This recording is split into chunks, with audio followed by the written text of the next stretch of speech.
mba handehananareo miendrika ny tompo, hanaovana ny sitrapony amin'ny zavatra rehetra dia mahavokatra amin'ny asa tsara rehetra sady mitombo amin'ny fahalalana tsara an'Andriamanitra.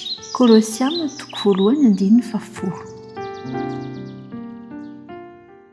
Fitahiana tsy misy fetra, izany no afatra izay omeny tompo atsika amin'ity andro anio ity. Hodiny atsika ao anatin'izay afatra izay ny vavaka izay nataon'ny apôstôly Paoly ho an'ireo rahalany tany Kolosia.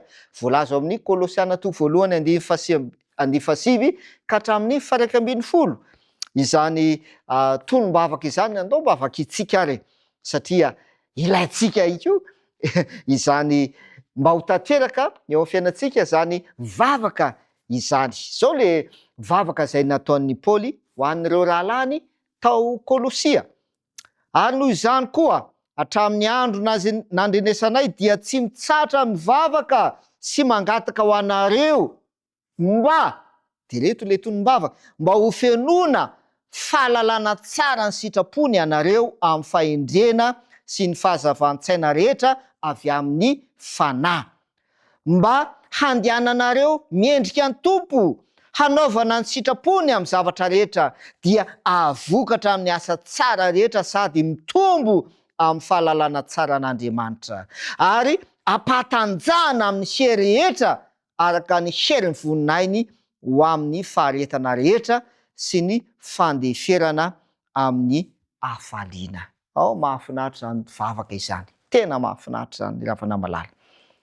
Tsy mitsahatra mivavaka sy mangataka ho anareo aho izy apôstôly Paoly mba ho fenona fahalalana tsara ny sitrapony anareo, de mitohy sisa.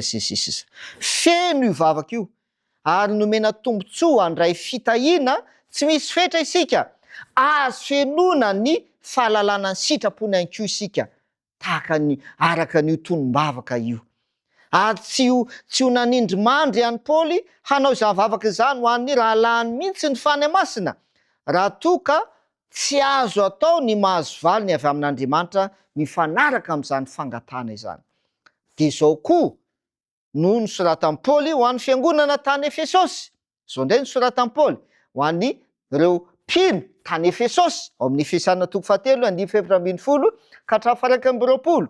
De zao nosoratan'i Paoly.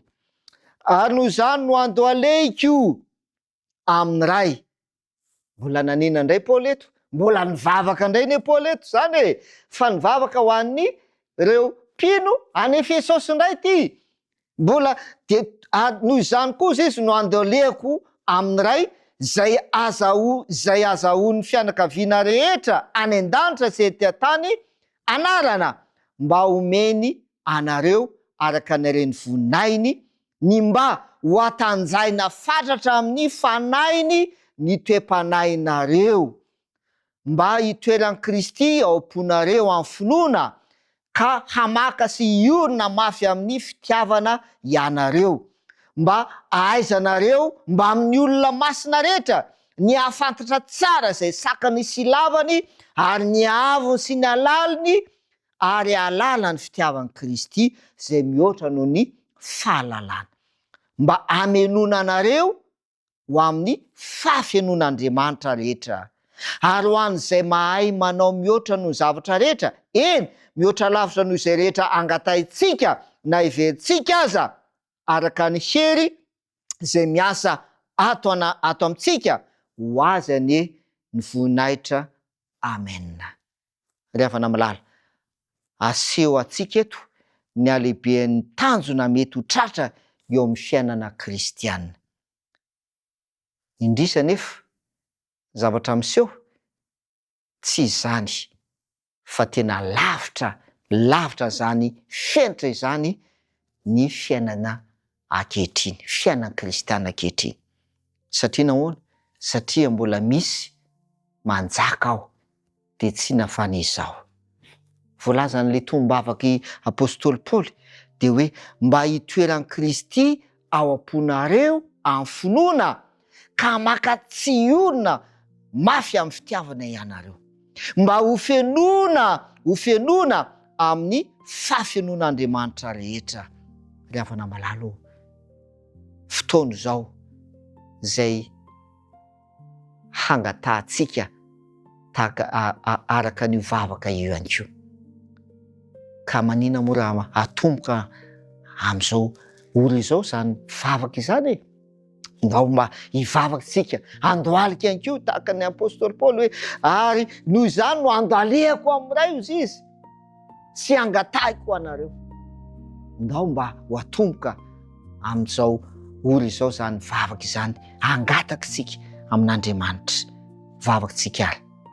Raina sy ny an-danitro, mangataka izay Tompo mba ho fianoana ny fanahinao ny tsirairay avy, ka mba hitoetra ao anatinay tokoa Kristy amin'ny finoana, ka hiorina sy hamaka mafy amin'ny fitiavana izahay, dia ho fianoana amin'ny fahafianoan'Andriamanitra rehetra, dia hitombo amin'ny fahalalana tsara rehetra ny tsirairay avy. Amin'ny anaran'i Jesosy, amen.